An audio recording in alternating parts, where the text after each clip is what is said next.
रात के ठीक 12:12 ट्रेन अचानक एक जोरदार झटके के साथ रुक गई। ऐसा झटका कि कई यात्री अपनी सीटों से उछल पड़े। ऊपर लगी लाइटें 2-3 बार झपकी, फिर आधा डिब्बा अंधेरे में डूब गया।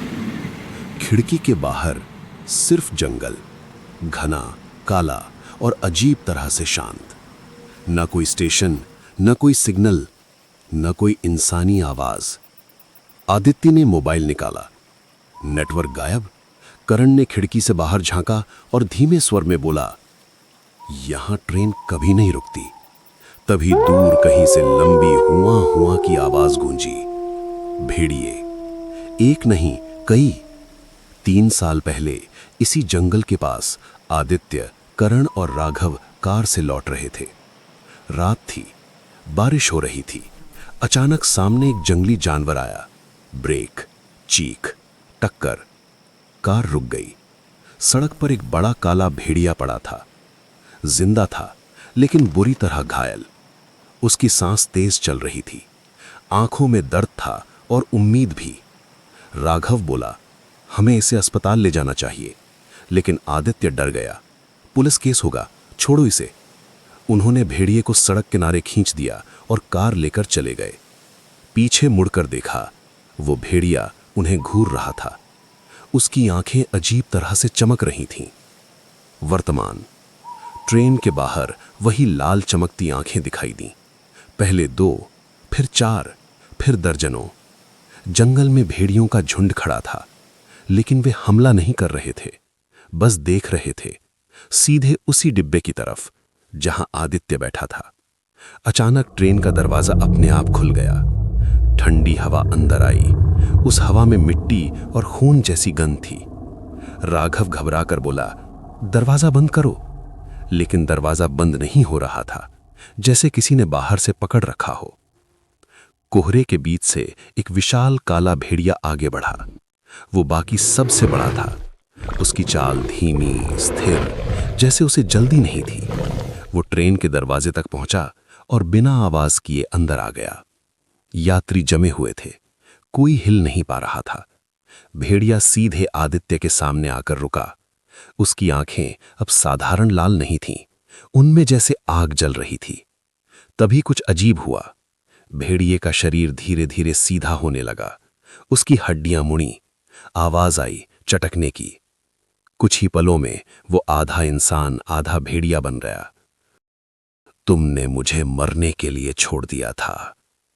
आदित्य का गला सूख गया। हमसे गलती हो गई। गलती? जब मैं तड़प रहा था तुम हंस रहे थे। ट्रेन की खिड़कियां अपने आप धुंध से भर गईं और उस धुंध में वही दृश्य दिखने लगा।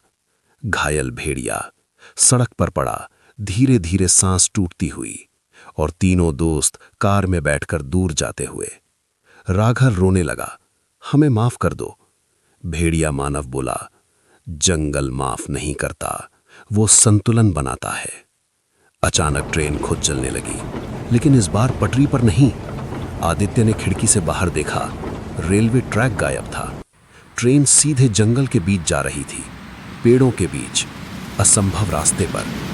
यात्री चीखने लगे, लेकिन कुछ सेकंड बाद सबकी आवाज बंद हो गई। डिब्बे में सन्नाटा। सिर्फ तीनों दोस्त खड़े थे, बाकी सब गायब। जमीन हिलने लगी, फर्श से जड़ें निकलने लगी।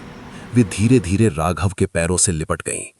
वो चिल्लाया, आदित्य बचाओ, लेकिन जड़ें उसे नीचे खींच ले गईं। कुछ ही पलों में वो गायब। करण कांप रहा था, हमें एक मौका दो। भेड़िया मानव ने कहा, मौका तब था जब मैं सांस ले रहा था। अब सिर्फ आदित्य बचा था। जंगल एकदम शांत हो गया।